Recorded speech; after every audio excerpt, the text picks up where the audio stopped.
araw ulit sa inyo guys. So ito ngayon, bubuksan natin yung loob itong FT Star. So tingnan natin yung kung ano pang laman to. Ayan. So ito ginagamit ko sa video, okay. Subukan na naman to na okay yung kanyang performance. Mura na. Malakas pa. So ito tingnan na natin ngayon.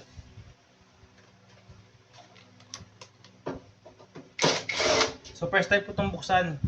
Hindi ko pa ito nabubuksan. So ayan, kung makikita nyo naman itong nandiyan, naka pa yung kanyang sa warranty seal, wala pa yan.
So ito na, bubuksan na natin.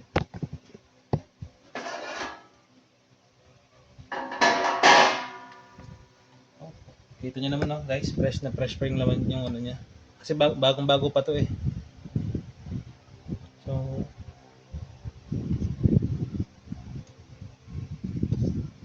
So parehas lang sila ng Kevlar. Halos yung nabibiling mga Kevlar ngayon na brand. So ganito rin yung kanilang itsura. Kaya nga nung kung mapapanood yung last na vlog ko, yung ako noong amplifier na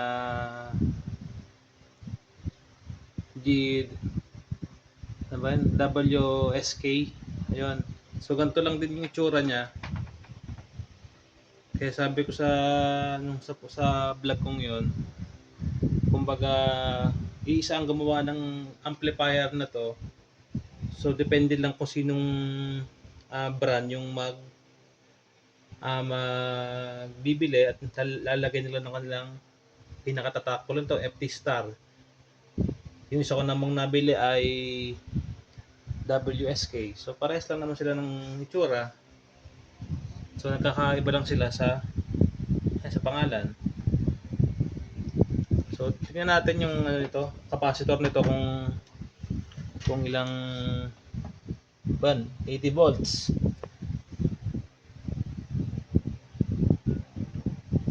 Yan, 80 volts siya po mga sir.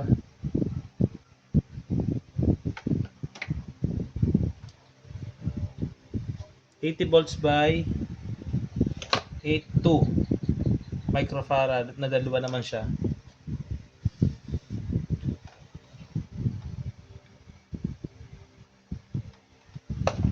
So ito yung right channel niya. Yan, apat na capacitor. Ito naman yung left. Apat na transistor. Ito naman apat din na transistor to. Yan, ang kanyang malulog yata itong mga hindi yata naikpitan to. So ang kanyang transformer, yan kung makikita nyo, 230 volts, 50 to 60 hertz.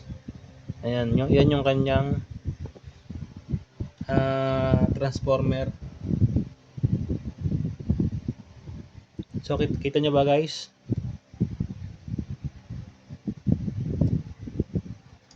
So So meron siyang blower para sa kanyang heatsink nito. Ito naman yung blower niya para dito sa transformer niya. So ito, yung amplifier na to, yan tulad na may mga Bluetooth na rin to. So ito yung kanyang pinaka-display. Yan. So maganda ang brand na to. Tinry ko lang to nung isang beses, sabi ko nga susubukan ko kung ano ba ang pagkakaiba ng mga ganitong brands sa mismong mga branded. So hindi lang sila nagkakalayo. Halos parehas na lang sila eh. So ang presyo lang nito nasa mga parang pambili ko dito nasa mga 4.8. Yan. Pero kung bibili ka ng Kevlar, ang presyo nasa mga 6,000 mahigit dyan. So kumbaga maging ano lang tayo siguro maging practical lang tayo. Hindi naman masama mag-try ng ibang brand. So yan, ito nga, na-try ko tong brand na to. Okay naman. Para naman siyang ganoon din kasi nga ang sabi ko nga doon sa inyo, parang iisa lang naman yung gumawa, pinalitan lang ng pangalan. Yan.